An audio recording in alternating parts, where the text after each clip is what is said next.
გორისკენ სპეციალური ავტომანქანები, რომლებსაც მოაქვთ მოსახლეობისთვის ჰუმანიტარული დახმარება და სავარაუდოდ რამდენიმე წუთში ისინი უკვე მოვლენ აქ და ის შევლენ საბადაოდო.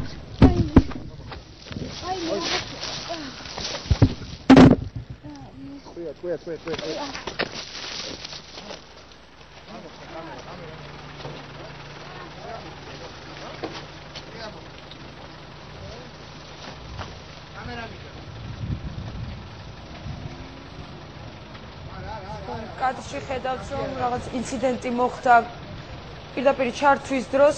ჩვენ სამწუხაროდ ჯერ ვერ ვიღებთ ინფორმაციას ზუსტად თუ რა მოხდა.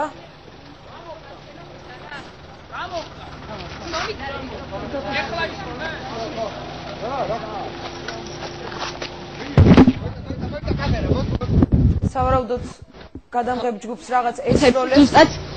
აი ამ წუთებში მე მომხდა ტყვია, თუმცა ვარ გაკაცრული, აი თქვენ ხედავთ ახლა სავარაუდოდ ეს იყო სნაიპერი, იმიტომ რომ დღეს მთელი დღის განმავლობაში ჩვენ ზურგს უკან იყვან სნაიპერები, თუმცა მე ვარ მხოლოდ გაკაცრული, სავარაუდოდ ეს იყო რაღაცა მსუბუქი იარაღი.